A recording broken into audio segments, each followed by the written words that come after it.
What is up, everybody? It's Dr. Vibe here, host and producer of the award-winning Dr. Vibe Show, the home of Epic Conversations, and I'm the host of Epic Conversations 2020 Best Podcast News Award winner and 2018 Innovation Award winner given out by the Canadian Ethnic Media Association.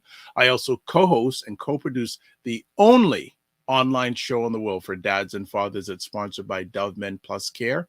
And being part of that team in 2022 and 2021, we reached out directly and indirectly to over 100,000 fathers around the world. So as always, I like to say you're blessed, highly favored, a magnet for miracles, and a solution for someone's problem. People may be asking, where's Ryan, my co-host?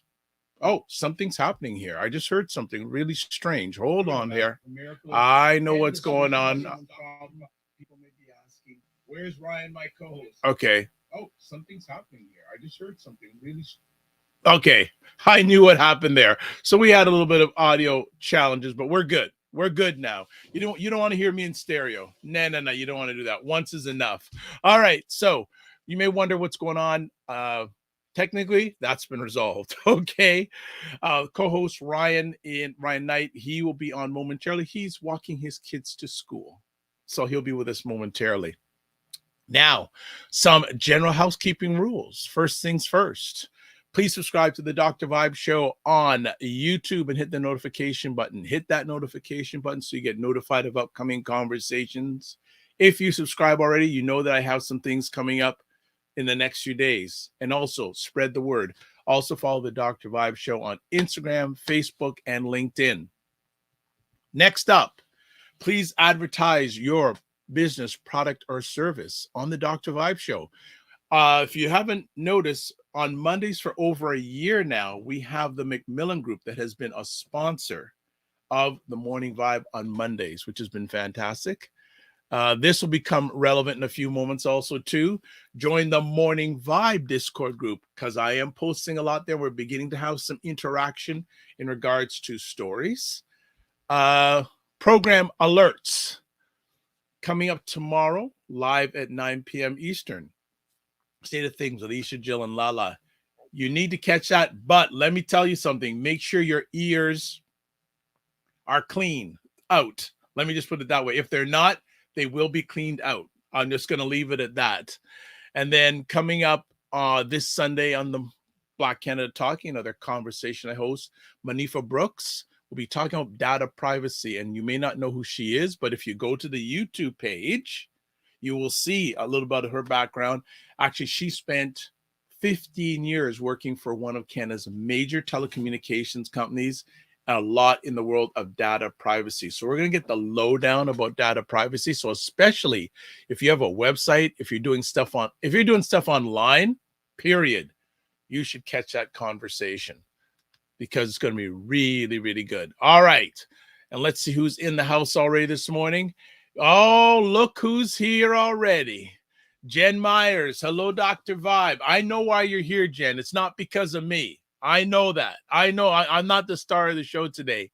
And also, good morning, Fitness IQ Cam, otherwise known as KSEYLRWFQ. Got it all right and no breaths in between. So before we get our special friend on here, who I've known for a long time digitally, but many of you haven't met, but I know Fitness Cam knows about her and Jen Myers knows about her. One or two things I encountered this week. So interesting story. So I was driving during the midday in Toronto because I don't drive early in the morning or late at night. Oh, wow. Some other people are here. Yes, Fitness IQ. I did get it right in one breath. And Francis Jeffers. Good morning to see you, Mr. Jeffers, a Black Canadian champion or just a Black champion when it comes to Blacks involved in the science field. Very, very great champion and all that. And yes, Fitness IQ, I did get it all in one mouthful. Beautiful. So as I was saying, I was driving along midday in Toronto, and blessings back to you, Francis. And I called up L.A. Wade. So if you don't know, L.A. Wade is a prolific writer. She actually wrote her first book called Cocktail. It was a can't remember the exact title. Cocktails dash stories from a recovering sex addict. All right. So we're chatting, and it's a fictitious book, and we were chatting, and she gave me permission to use a story. So she went on a date just recently, and actually it was more than a date. They went to her and her date went to a baseball game. Then they went to a restaurant, pretty high-end restaurant, and she wanted to order the most expensive thing on the menu, but she didn't feel good doing that because she knew that this was not going to go past one date. But she just said, you know what, this date is not going to go past. I just didn't feel like, ordering the most expensive thing. And I said, wow, that is interesting. How many people in a dating situation would do that? So, question for those who are single, but even those who are married, you're going if you're single, if you go out on a date with someone, okay, especially, and let's put it this way, and they're going to, for ladies, a number of ladies still feel that the guy should pay for the date. That's a whole other conversation. But ladies, you go on a date with a gentleman, and you're going out for dinner, and it's not going to probably go past that date. Would you order the most expensive thing on the menu that you want to order? Or would you say, I ain't gonna do it? And those who are with a partner, what do you think about that situation? Now, our special friend, I see she may chime into this a little bit, but I thought that was a really interesting story. And another interesting story out of the number I've heard this week, for those who live in the Toronto area, I didn't know this till it was brought to my attention this week. You may know of a newspaper. Many of us grew up on a newspaper called Share newspaper, a longtime staple in the Toronto Black community. Well, I found out this week, Share is no longer publishing a newspaper. Done. Long time. Now, I haven't checked I think they may be still doing a digital version. I'm not sure. But Share newspaper, done. And I think it just says that it just reinforces the future of that newspaper that you used to hold in your hand. What is the future of newspapers? And actually, our friend that's coming on, I'm sure she can give comments on both of those stories. Fitness IQ says, absolutely not. She would not order the most expensive thing on the menu. All right. And I'll put it up there, our friend, and I'm going to introduce her. I don't think we'd even make it to dinner. After the car ride, I'd probably ask him to take me home. Why put myself through that? Interesting. Okay. Well, since our new morning vibe friend is with us and had her comment in, I'm going to do just a short introduction. She's going to share more about herself. I'm almost saying the most conversations on a regular variety I've had on the Dr. Vibe platform have been with this lady. I'm almost saying, because what she does now every Saturday with Jill Jones and Lala, she was there first. So I've been blessed to know, man, Aisha's going to be able to tell me this, but Aisha K. Staggers is one of the smartest people I know, really, especially when it comes to politics, American politics. I'm going to see if I can twist her arm a little bit to see if she can come on a little bit on the morning vibe once in a while and give her lens on American politics, which is a little bit of a mess right now. Well, when is it a mess in the last number of years? Because I don't know if you're following the news or not, but the government, American government, federal government may run out of money this weekend. Again. So I'll let her come on and introduce herself. But one last thing, Jen Meyer says, Aisha's right. Why do the dinner? Okay. So let's get Aisha on. We're going to talk about dinner first and then other things after. Aisha K. Staggers, what is going on? Good morning. Good morning. How are you? I'm good. I was just listening to you tell that story, and something came to mind. Uh-oh. When I was in graduate school, it was my birthday. I think I just turned 22.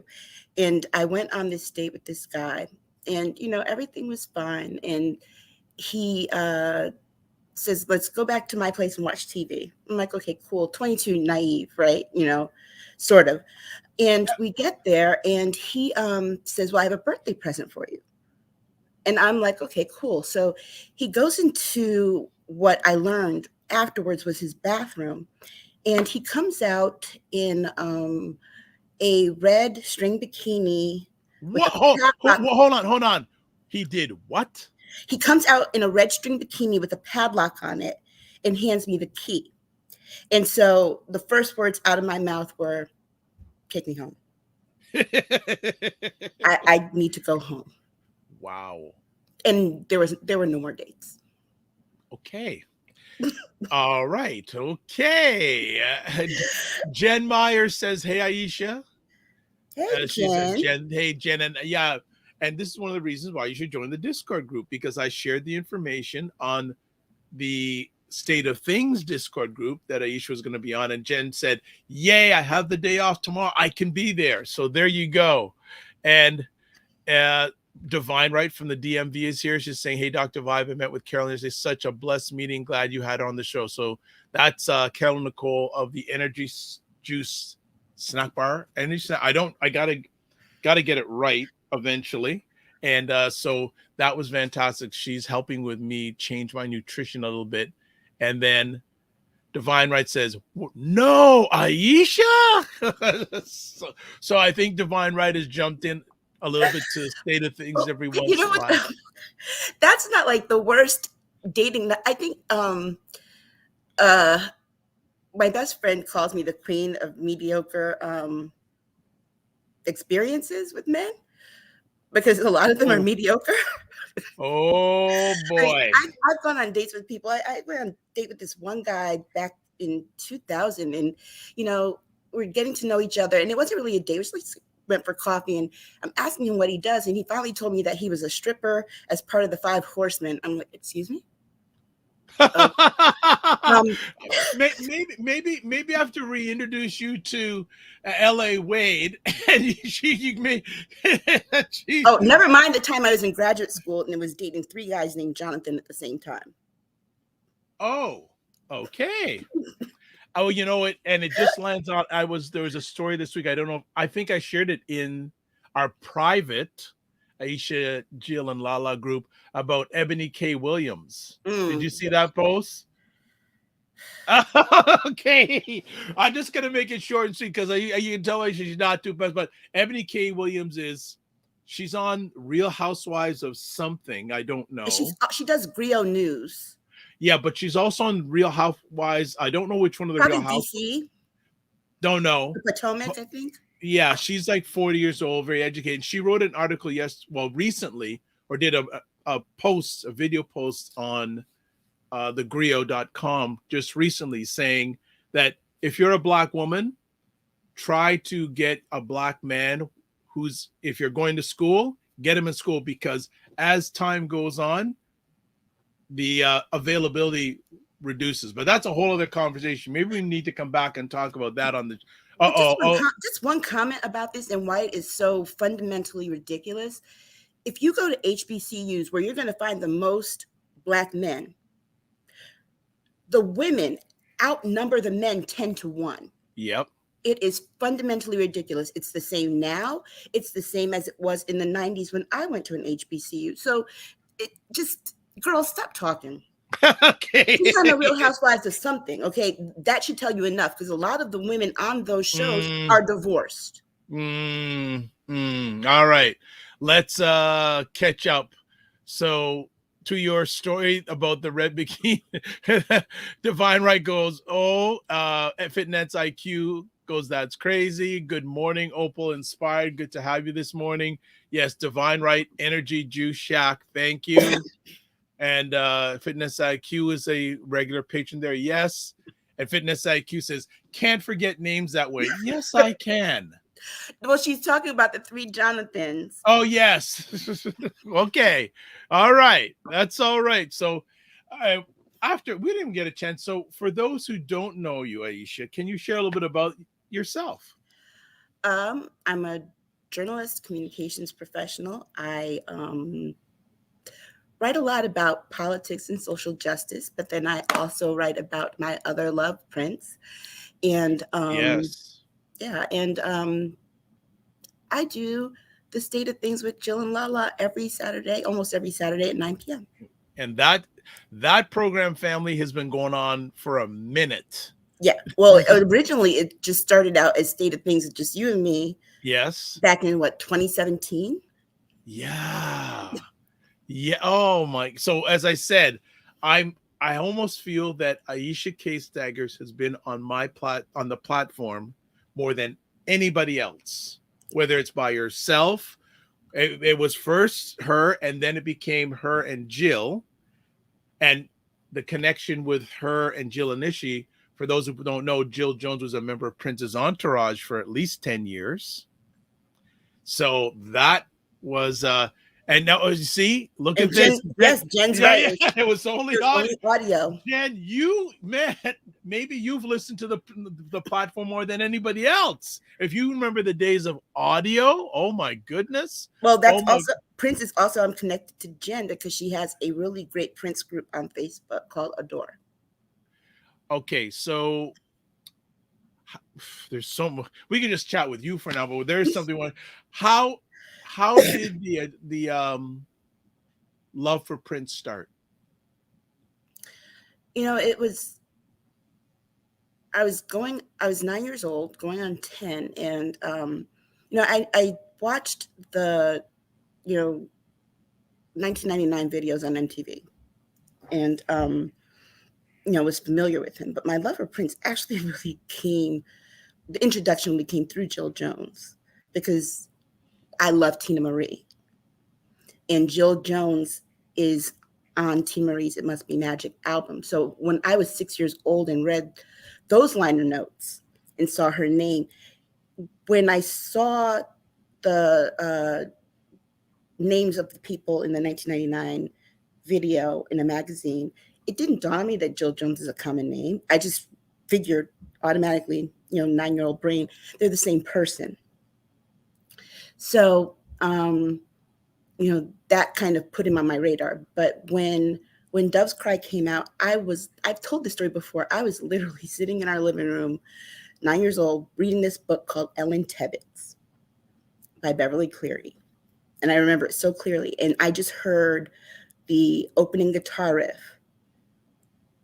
and looked up and saw the doves flying out the door. And I was just like kind of mesmerized by what I was seeing, but also by what I was hearing, because I'm like, I've never heard anything like that. And then I also got flustered and embarrassed because is anybody home? Is anybody going to walk in the room? Because there's a naked man in the bathtub on the TV, and I'm 9 years old and probably shouldn't be watching this. And then that year, it just, my dad was working at a radio station at the time. So he brought me home a promotional 12-inch copy of When Doves Cry. And then you still have it? I still have it. And then And then I played it, and then I just flipped over to the B-side, and 17 Days was on the B-side. And that really, song. And that really like kind of got me focused. So for my 10th birthday that year, I wanted a slumber party, a new bike, and to see Purple Rain. And the rest is history. Yeah. The rest.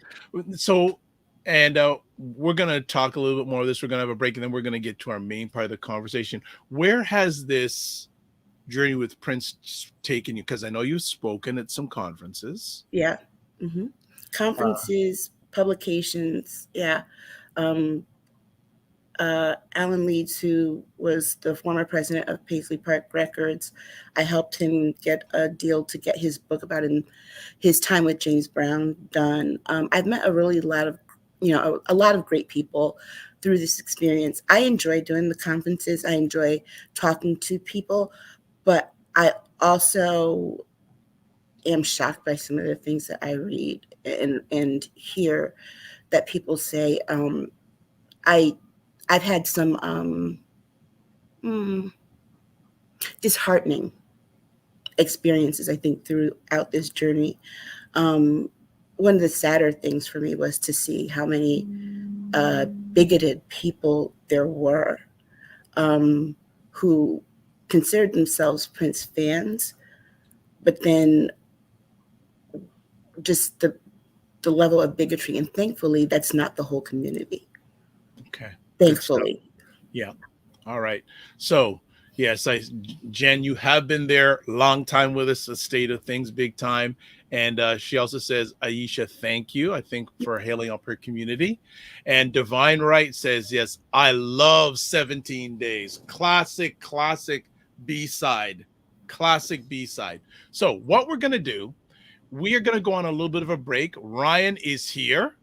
So I didn't want to just bring him on and then take him to a break. So what we're going to do is we're going to take a little bit of a break. And when we come back, we're going to have Ryan, we're going to have Aisha, and Aisha's going to talk about the significance, a little over now 60 years of the March on Washington.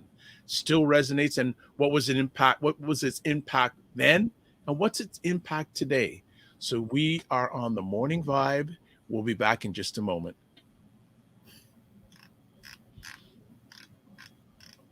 And we are going to be there. So hold on, folks. We're there. Here we go. To grow your wealth through passive real estate investments? Then you can't afford to miss this year's Earn While You Sleep Expo. Here's what you can expect.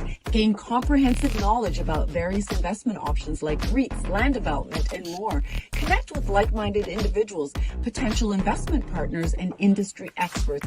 Hear from renowned keynote speakers and real estate advisors who will share their expertise.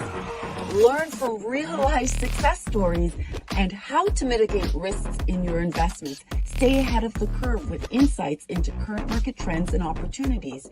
The event will feature keynote speeches, panel discussions, and an in-depth analysis of popular investment options. And don't forget, attend the event for a chance to win $5,000 towards your real estate portfolio. Seats are limited. Secure yours today and take the first step towards financial freedom. We hope to see you there. It would be our honor to host you. All right, so that event is tomorrow, and what I'm also going to do is just show you the site on Eventbrite, and that's being put on by Kemba and Andrea and Williams, and they are putting this event. Their company is called Keen on You, so the Kean, so that's Kemba, Ke, Andrea, An. So that is the site. Let me take off all this stuff that they're putting on here. Cookie settings, decline. All right, we're done with it now. There we go. So that's a full look of it. Also, to purchase tickets, that is the link. I'm also going to put the link in all platforms in the comments section. The event is tomorrow. So that's what you need to do. Earn while you sleep. So let's do that. Let's bring up Ryan Knight, who has done his morning child walk to the stage. Good morning, Ryan Knight. How are you? Yes, I am very, very good. Such a pleasure to have you on, Aisha. Always good to see you. Yes, and how was Calgary?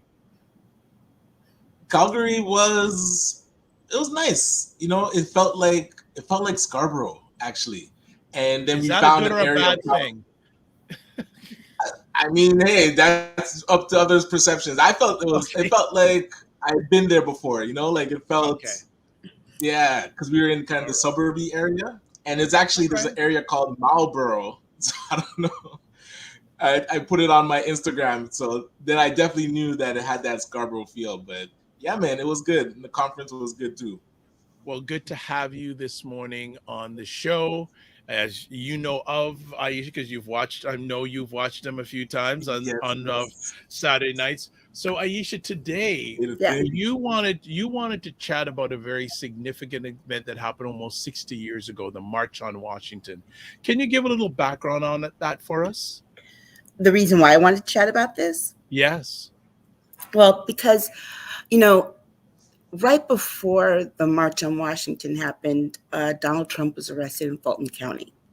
And his mugshot had been plastered all over the place. And, you know, his people, began comparing him to Martin Luther King, who also had a mugshot in Fulton County when he was arrested for a march. And it, to me, was probably the most disgusting thing that on the eve of this event, this 60th anniversary, and a new march in DC, that they would compare Trump to Martin Luther King, whom many of them, if you go back to their fathers, mothers, grandfathers, probably hated him at the time and thought he was a radical.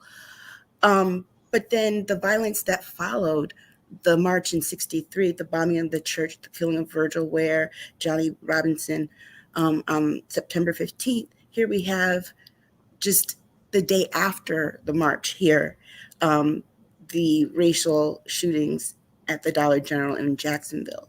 So on one hand, you can't sit here and liken yourself to Martin Luther King when you then tell your people to go out and they commit violence. So during that time, can you give us a backdrop on what was the environment at that time when that protest was being organized, and who were some of the key players? Bayard Rustin was a gay Black man, and this is the history that you don't really get taught in schools, but he was really one of the architects. A. Philip Randolph was part of that planning with the Porters. And really this was a march it was an economic based march, because you can't really have political power unless you have economic power in this country, because money buys politics here.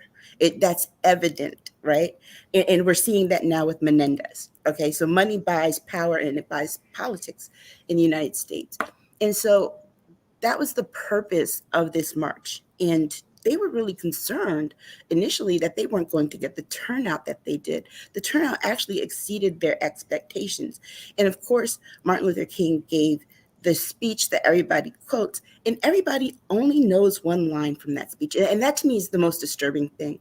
Martin Luther King has given tons of speeches. He's written books. His writing for the 60s was very radical, but you have to go beyond just I have a dream that my kids will be judged by the content of their, not by the color of their skin, content of their character. But, if you go to Martin Luther King, my favorite speech of his is the one that he did after the Selma to Montgomery march, where he talks about, a poor white man who can't feed his kids. What do the wealthy white people give him? They give him Jim Crow. So he feasts on this diet of Jim Crow, and it festers. And also to his letter from the Birmingham jail, where he calls out specifically white moderates who in this probably day and age would probably be some of the liberals in our country. But he calls them out, and he calls out the clergy and saying, how can you preach the word of God but not respect your fellow man who is made by God? And so the fundamental nature of what King is about, they misunderstand. They try to shift the meaning. But if you really want to know what they think about Martin Luther King, think about the holiday. It was almost 40 years ago that they protested giving King a holiday. Republicans, Ronald Reagan did not want to sign it. It was pressure. It was pressure put on him by several people. And one of those people that, a lot of people here probably don't know in Canada, Stevie Wonder was instrumental in helping to get that holiday passed. I remember that because one of the states that was pushing back was Arizona. Right. And a congressman, I believe it was Al Green, I want to say, he was the first to propose the holiday and to bring a bill for it to be voted on, and they could not get the votes. It took 15 years from when the bill was first introduced till it was signed. And one of those holdouts in the Senate was John McCain. Yes. And initially, when they passed the federal holiday, we had two states. I can't remember the other one, but Arizona was one that opted not to celebrate the federal holiday in Martin Luther King's name. So don't quote King and don't liken your fearful leader to Martin Luther King when you couldn't even stand up for a holiday in his name. All right.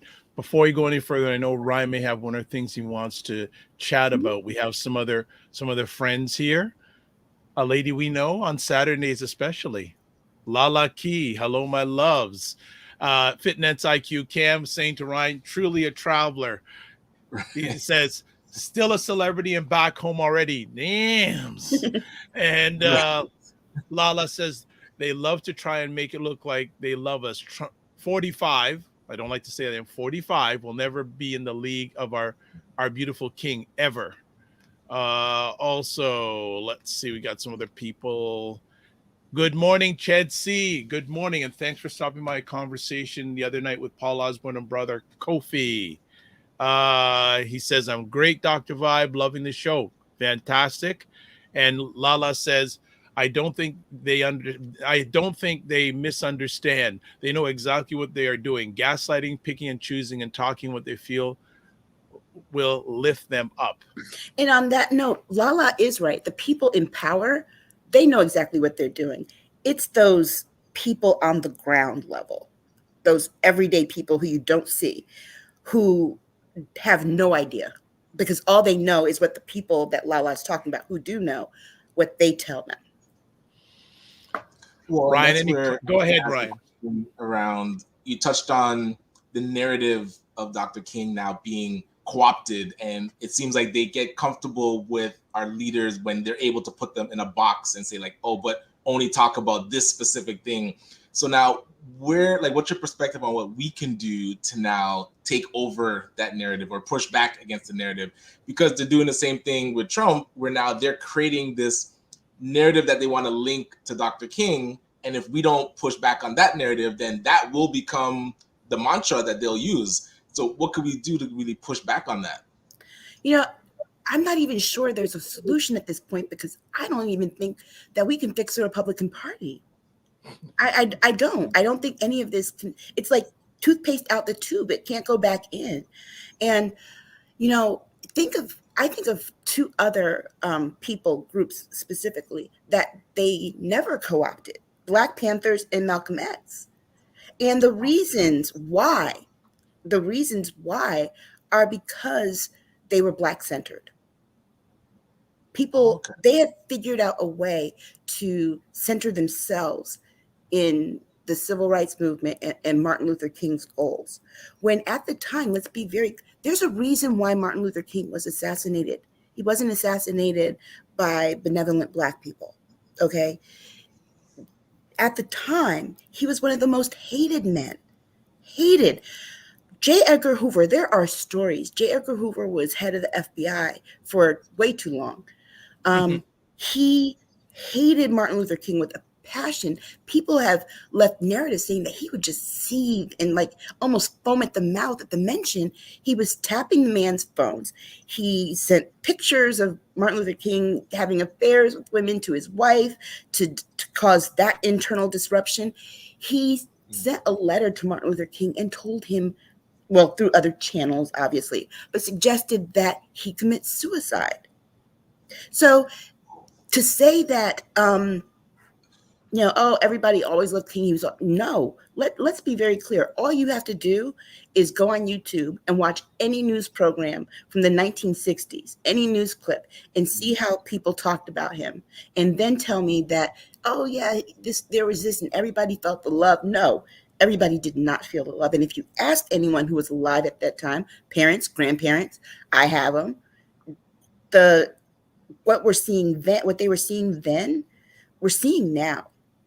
to a different degree, because now it's not just people on, regular everyday American people. They are trying to go back and put these things back into our laws that had already existed. Fundamentally, I mean, we're about to go on a government shutdown over nonsense, right? But it's because there are 5 people mainly pulling the strings.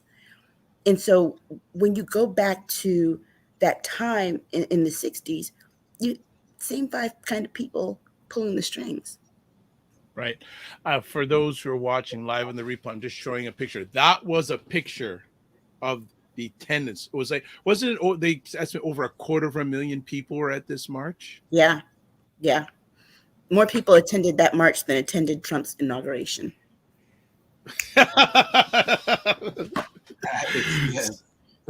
So let me ask Aisha, what was the impact of this march at this time? Because this is something that America at that time had probably never seen before. Well, here's the thing. I'm not so sure. I think looking back at it now, we can say there was an impact. But I'm not so sure at the time what the impact was when on September 15th, someone bombed a church and killed 4 girls and injured a 5th, who is still alive, by the way, and living with her injuries. Okay. And then they don't get prosecuted. One got prosecuted in the 70s. Many more did not get prosecuted. And then the last 2 prosecuted in 2002. So I'm not exactly sure what the lasting impact was, and not having been there or born at that time also doesn't help. But the fever pitch at which violence occurred at the time makes me think that the impact probably was people saying we got to get rid of King, because the truth is that the impact was what it should have been. He would never have been assassinated. And the fact that this man could bring that many people together around one cause made him dangerous. And the cause of the time was basically, if I understand correctly, poverty. Yeah. And it shouldn't be lost on anyone that when Martin Luther King was killed, when he was assassinated, he was doing his Poor People's Campaign. So when he goes to Memphis to speak, it's when the garbage workers are striking. 2 garbage workers were killed because they were not allowed to, Black garbage workers were killed because they were not allowed to come out the rain into a facility with their white coworkers. So to shelter from it, they took shelter in one of the trucks. And then, the garbage trucks crushed down and they were crushed. And that is what got Martin Luther King down there, that strike. And that was he gave his final mountaintop speech, and then he was assassinated there. But this was about the intersection of racial justice and economic justice. And when those are the 2 biggest things in America that the 1% struggles with. And if they can keep those things apart, they continue to rule. Ryan, I've got lots of things I want to chat about. Anything you're wanting to add at this moment? Well, that's where my mind always goes back to. Before, it was difficult to get the proper information. Like you said, they kind of put him in a box, but now we can get access to those speeches, or maybe we can't, and we have to really dig it up and say, these are the actual narratives of Dr. King. So to really put it back on us, where could we find better information so that we can educate ourselves and then start to share that and get it out properly? Yeah, the Library of Congress, you can get that through. The King Center that his daughter Bernice King runs. And also, too, the FBI papers are open. Many are redacted. Many of the things are largely redacted, but you can get the gist of things. Go and look at the COINTELPRO, COINTELPRO documents at the FBI, that talks about how they were infiltrating the Black Panthers and the Civil Rights Movement and all kinds of organizations, the American Indian Movement, and trying to dismantle all of those progressive actions. And one thing we can't overlook is, Dr. Vibe, you post a lot on our Discord channel about what the impact of AI will be. Well, I can tell you what the impact of AI will be. 10 years ago, I could go online and look at old photos of white citizens councils and racists with their signs holding N-word, go home. I swear to you, you cannot find the originals anymore. You go, they've all been scrubbed, photoshopped. So instead of N-word, it says Negro. I swear to you. And they are changing these things. And I'm like, wait a second, I know that original photo. It's in this book that I have here. And it clearly says this, but their AI can be dangerous. So it's burying, and people have a vested interest in that right now, burying their history. It's the reason why they want to take Black history out of our schools. What's happening is that these kids are seeing their grandparents, these young kids are seeing their grandparents in these photos screaming and yelling and spitting at Black people and going and saying, hey, grandma, what's up with this? And then they don't have the answer. So I'm not even sure how we begin to dismantle that without even regulations over AI. Because even if we tell people, go look at these sources, go look at these sources, go look at these sources, while we're directing them to the sources, there's a machine back there steadily pumping out bad information and misinformation and revamping things using AI technology, creating false. People don't even know what's a real media, a real media journalist perspective, a real publication versus something that is paid and bought for by special interests or someone. I mean, the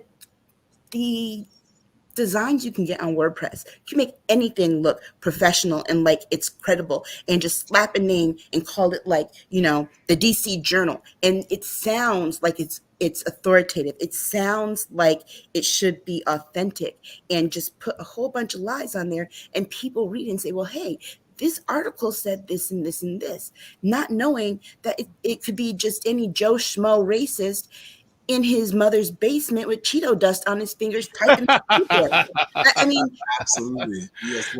I mean, we don't know that. And so we have some serious problems, particularly in this country, in the world. This is a worldwide thing, but you have other countries that regulate their internet use. Yes.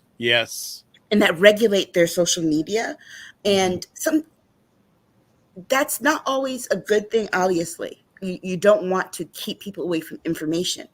But in the case of the United States, we are overrun by misinformation and disinformation. Those things are becoming the norm as opposed to facts. If you put out facts and you tell people factual information, they're apt to tell you it's a lie. I have never seen more people say, oh, January 6th were just tourists taking pictures, a walk in the park, as I'm watching video of people scaling the Capitol building and spraying bear spray at cops. You're telling me that's peaceful? And then you want to compare that to the quote unquote riots at the BLM marches. Let's be very clear. The BLM marches were peaceful. The violence came when those people would come and start causing trouble. And so, I mean, they uncovered that there were people who were claiming they were there and they're spraying BLM, and they find out that they're MAGA folks. So let's be very clear. Let's be very clear. This false equivalency, this misinformation, this disinformation in this country, the genie's out the bottle, and we've lost control. And we can't, I don't even know, as a person who works in media, how to get this back. I'm to the point where I'm so frustrated with having to constantly correct the record that I'm kind of taking a break from writing about these things. I'd rather write fiction because it is just like beating your head against a brick wall. All right. Want to catch up with a few comments here. Opal Inspire says, yes, Aisha, this is so true. Images are very limited on all fronts. Lala says, and the fact that Musk is going and talking to Washington on AI is a perfect example why this is not okay. Ched C says, excuse me, isn't it amazing how the 1% feared and oppressed other races, and now when they call out, they gaslight you, excuse me, and say not everything is about race. Also, Divine Right says, we were on curfew on January 6th. And good morning, Mr. Hayden Morrison. How is the nutritional journey? I have a conversation piece I want to bring up here, Aisha. Well, I'm going to bring up the picture of Dr. King here because one of the things I notice about this picture, and probably I don't know how much exists in America today, but if you look at this picture with Dr. King sharing on the March on Washington, there are as many black faces as non-black faces in the crowd. Yeah. Okay. Right. Yeah. Yeah. Where has that gone in America? But I bet you at that time that most of those people were not from the South. Okay. Most of the white people there were not from the South.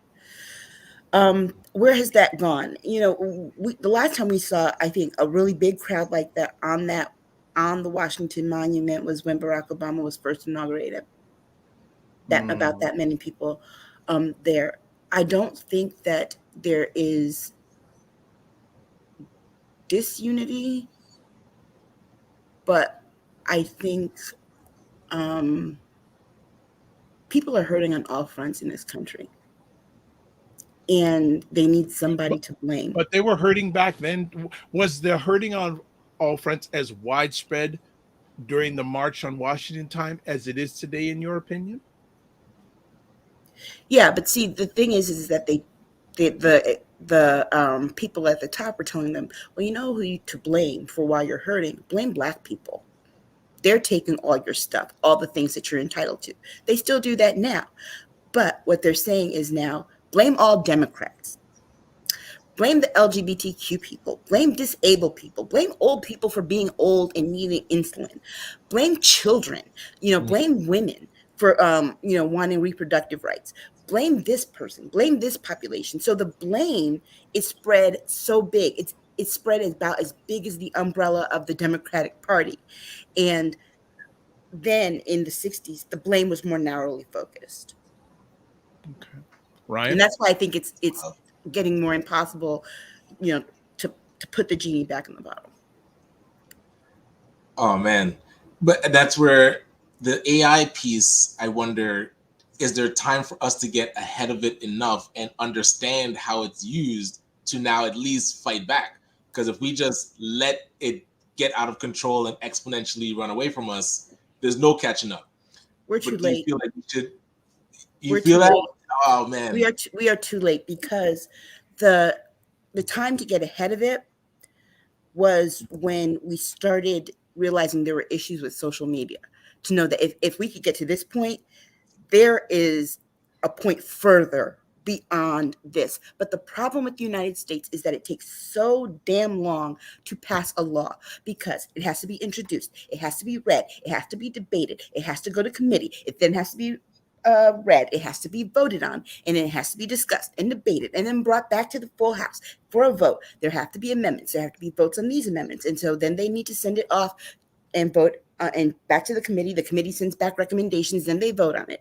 After they vote on it, and if they can pass it, then they send it to the Senate, and the Senate does the same process: in committee, out of committee, put it to a vote, don't put it to a vote, let it be held and get held up in committee, and then come back, and then they send it back to the House, and the House has to approve what the Senate did, and then they send it back to the Senate, and the Senate has to say, okay, we're good, goes back to the House, and then the House sends it to the president. And the fact, this can take years.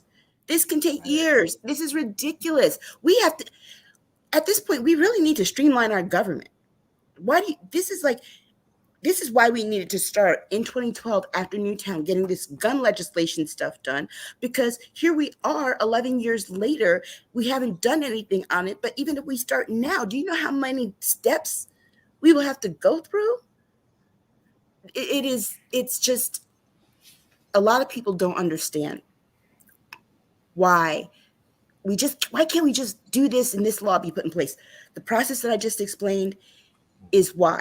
And then the thing that most people don't know is that buried in that big 1,000-page bill, because our bills are then like thousands of pages, because they have to be written in certain language. Buried in there is a date that it takes effect. Most people think that, oh, when the president signs it, it's law automatically. Why do you? Trump coasted on all of the things that Barack Obama did. Why? Because those things that he passed in 2015, 2014, and 2016 had start dates after he left office.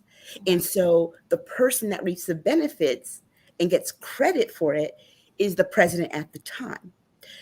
In 2001, Joe Biden was getting blamed for a lot of things. Why? Because those Trump things were coming.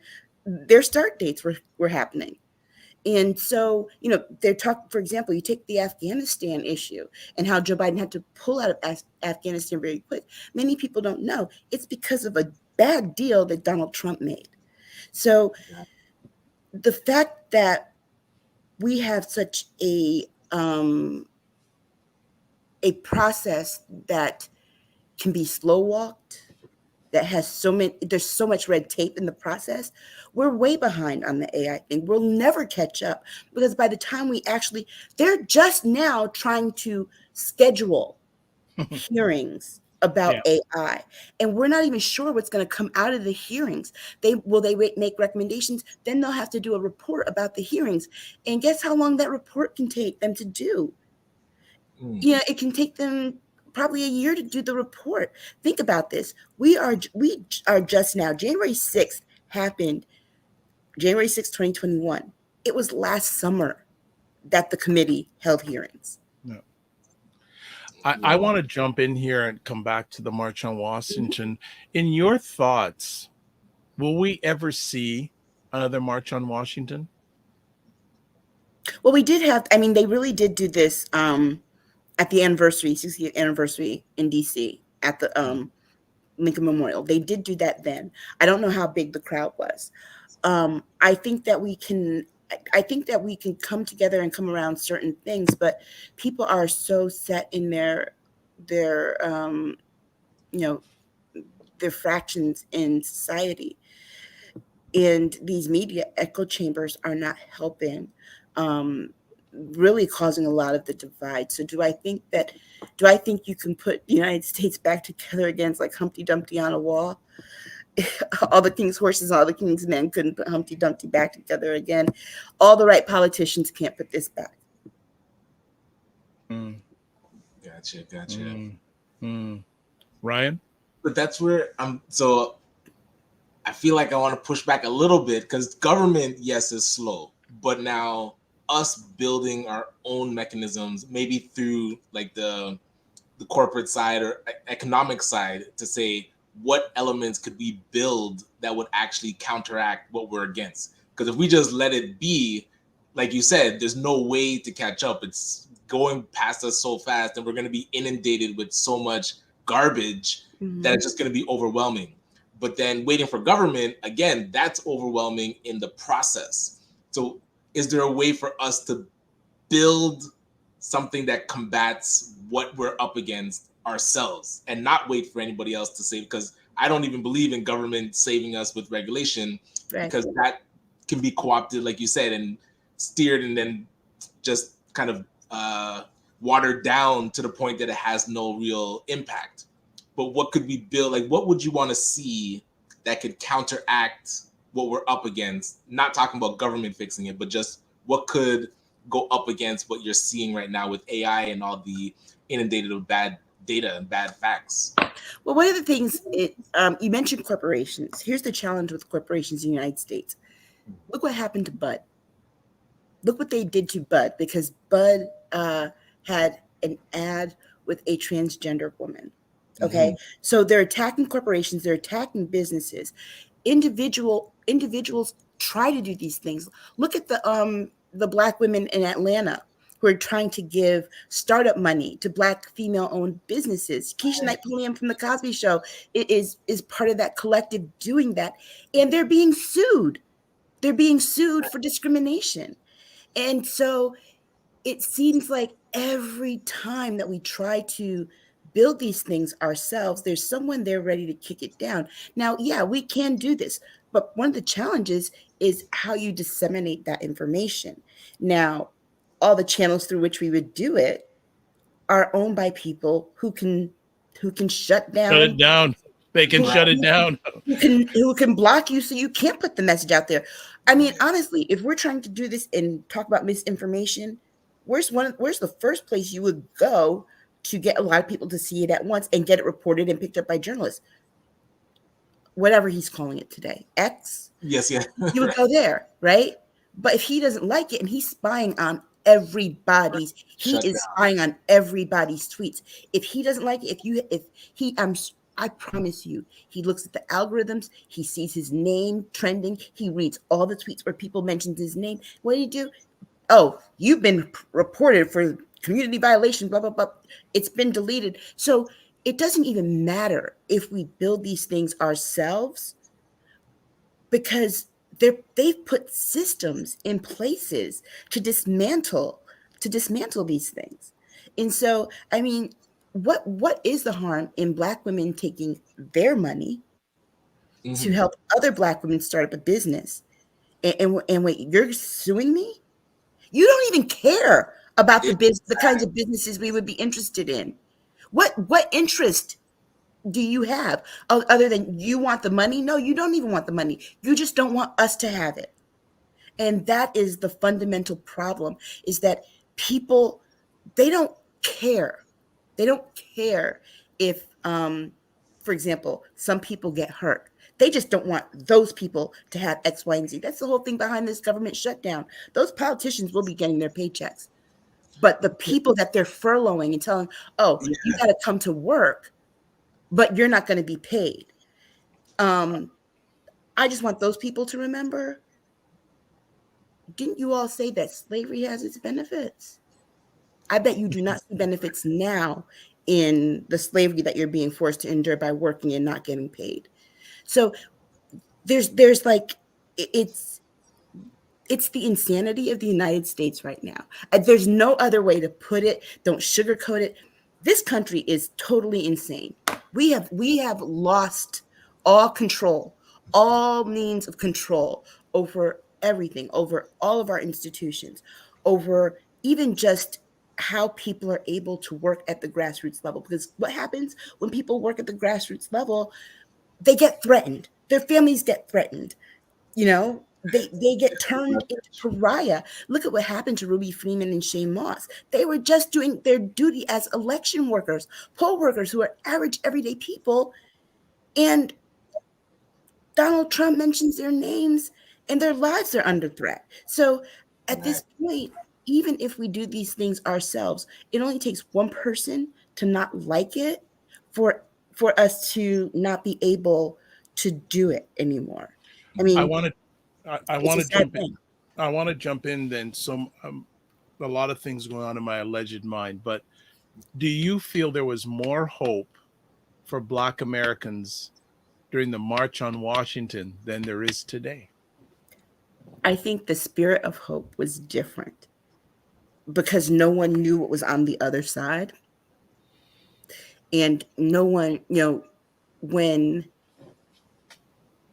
the future looks optimistic, when it looks like, wow, we're in uncharted territory.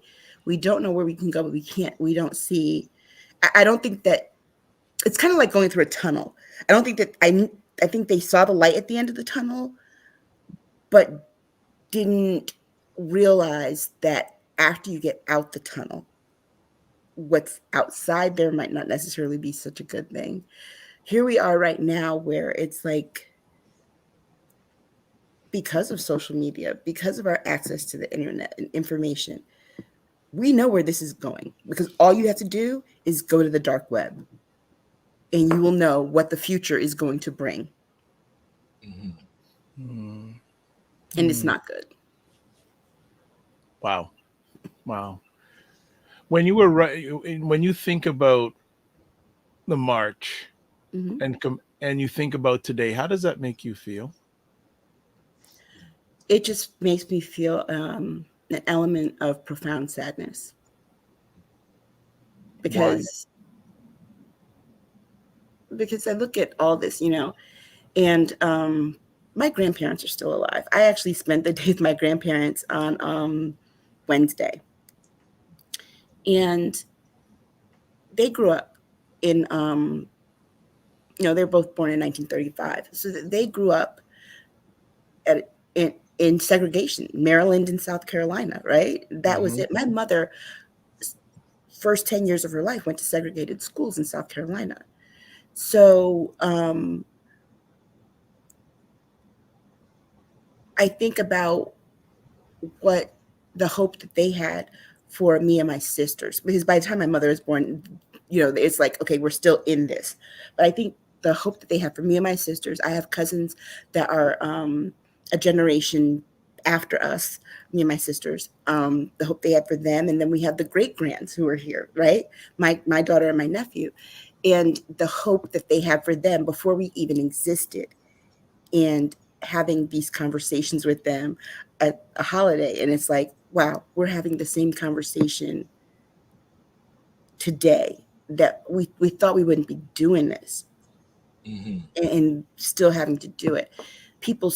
Black people still have to have those talks with their kids about how to conduct yourself around white people so you come home. What is this? And I'm kind of like, I sit there with Fannie Lou Hamer said something at the 1968 um, uh, Democratic Convention when they wouldn't sit the Mississippi Freedom Democratic Party. And she said, "Is this America?" And that question rings in my head every time I see what on paper we should be or we're supposed to be, and then the reality of what we are. And the thing that I think, you know what? I said it before, I'll say it again, I'll keep saying it. We deserved Donald Trump. That was what we deserved because we allowed it. And if he comes again and we don't do anything in our power to stop it, like Lindsey Graham said, we will have deserved that too. Okay. Jen says, I just wanted to say such a great and thought-provoking conversation, Dr. Vibe. Well, it's all of us. You're included too. I need to watch this more often. Absolutely. You already subscribed. And then Lala says, that was a powerful statement. We can see our future so clearly. Let me ask, through your lens, and obviously you're not, what do you think Martin Luther King would say about America today? Is this America? Okay. Valid. Ryan, any comments?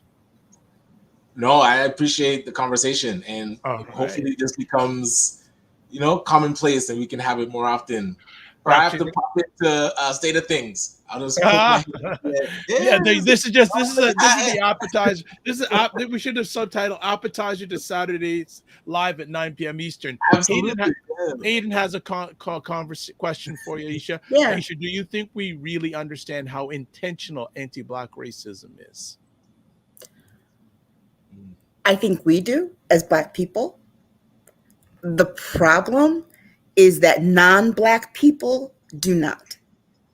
And we can't control it. Here's what I had this conversation. My mother and I were talking about this, I think, day before yesterday.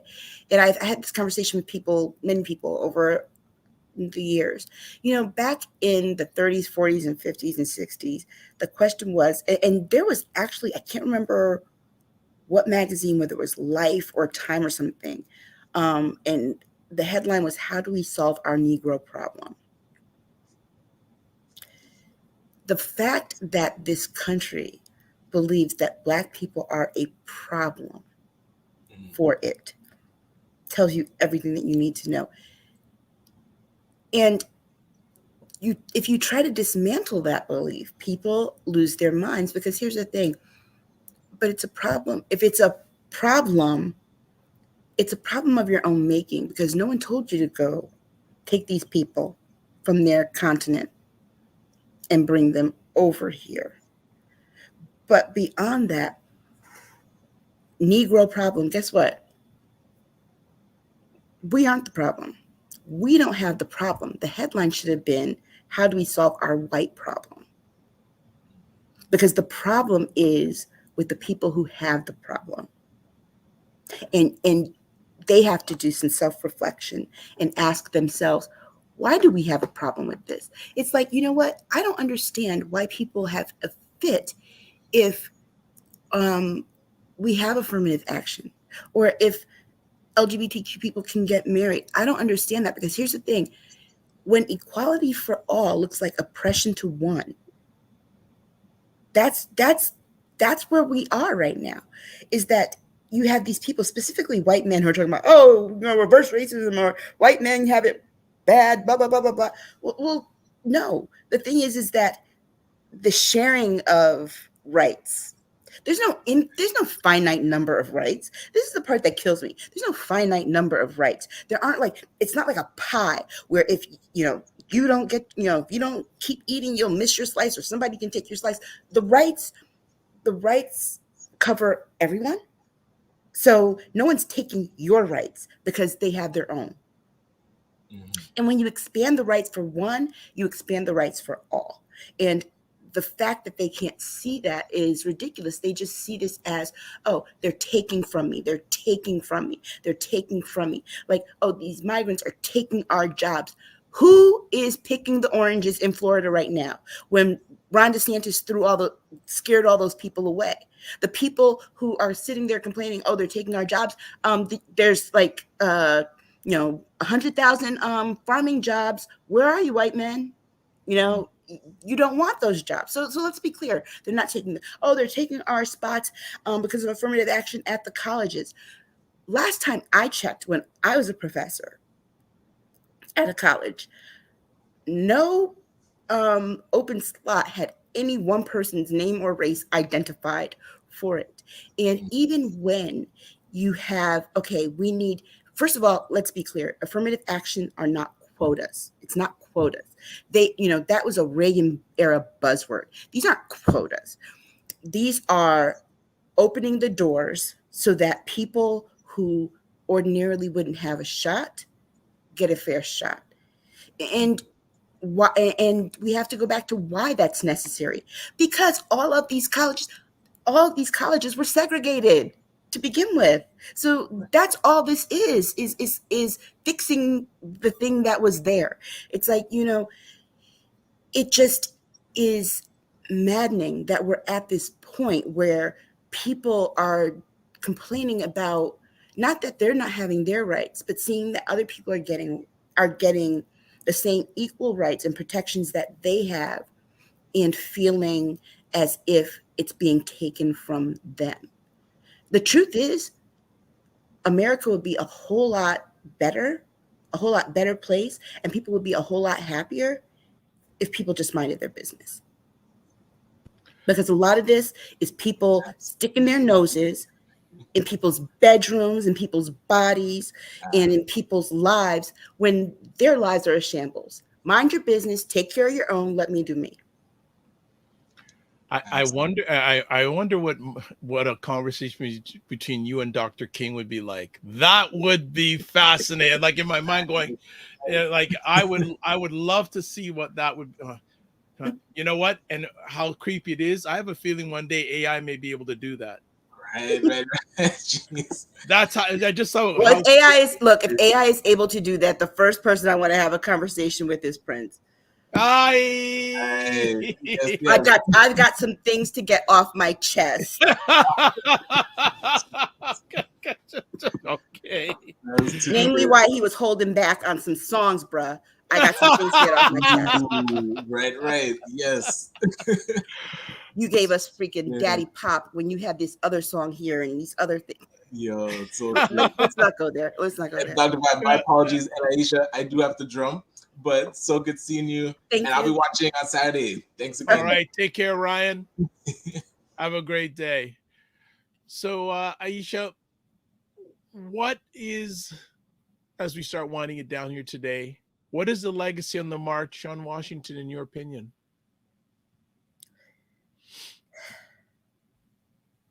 That it was a great time, but that it was the hope that died.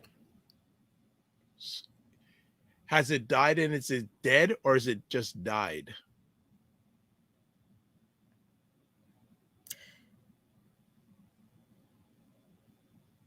It died isn't dead because I think it's not that it's dead. I think it's in a constant state of dying in every little ounce, every little piece, every day, something else in this. Because remember, the march was really about the democracy.